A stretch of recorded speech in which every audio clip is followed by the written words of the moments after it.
You write in the book, you were at church when your phone started to explode. What happened? So we get up Sunday morning. We're trying to bring the kids to Mass, and my wife sort of looks at me and says, hey, did you catch Saturday Night Live last night? And I said, no, I went to bed right after you did. She goes, well, you're going to want to watch this. Now, we're running late. We're trying to get the kids ready. And I'm like, I'll just watch it when we get back. And I'm sitting in the middle of church, and it's like, zzz, zzz, zzz. And I was good. I was respectful at Mass, and we come out, and I look down, and it's just like, that was awesome. Totally hysterical. So my son's like, can we stop by and get donuts? And I'm like, no, we're going home. We get into the kitchen, and I'm sitting there with the DVR. It wasn't the cold open, that first one. Yeah. So I'm hitting the forward button, and I see the C-SPAN now brings you, and I'm like, this has got to be it. And I just stared, and I'm going, oh, my God, that's me. It was probably one of the most surreal moments in my life, kind of going, this is Saturday Night Live, and that's my face. But what did you think of it? I mean, the first one was funny, and I literally was laughing. And the other thing is, to our last segment, I was like, okay, well deserved. I have to own this a little, and I think that if you can't laugh at yourself a little bit in this business, you're in the wrong line of work. The subsequent ones I thought sometimes got a little personal and mean, but the first one was funny. When they got personal and mean, look, I'll admit, I go home and I get upset about a mean tweet, from some jobless nobody. We get them all the time, When you're in print and on Saturday Night Live in a very public way being criticized, how do you personally deal with that? I mean, is it harmful? Is it hurtful? Yeah, of course it is. I mean, like I said, and part of the reason I wanted to write the book was that it's like, look, you can read the book and still disagree and not like me. I probably won't like that, but I wanted to at least offer up an opportunity for people to know who I was.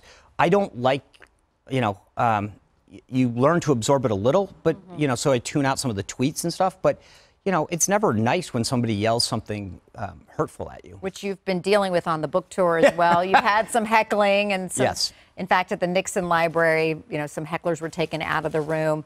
How has that been handling this? And again, you're not revealing anything in this book that it's not taking the president to task in any way.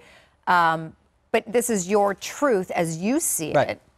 How is it dealing with what I get doing? it. I mean, it's not, you're going to have people. It's a free country. They can express themselves. And it's, one small segment of what happens.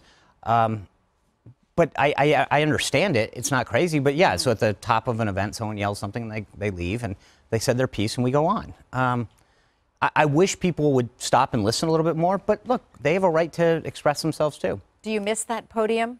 No. Are you relieved that you don't have to deal with the Paul Manafort trial, the Stormy Daniels, the ongoing Russia probe? It was an honor of a lifetime for me. I was a working class kid from Rhode Island that wasn't in a political family that got to do that job. I've been honored in so many ways to serve this country, but I don't miss it. It's an intense, intense position, and it takes its toll emotionally and on your family. So I'm honored that I got to do it, but I'm glad it's something. Is there anything that has surprised you that has come to light? Stormy Daniels, or the continuation of what's being revealed in the Russia probe? Is there anything that you're like, oh, I kind of knew about this?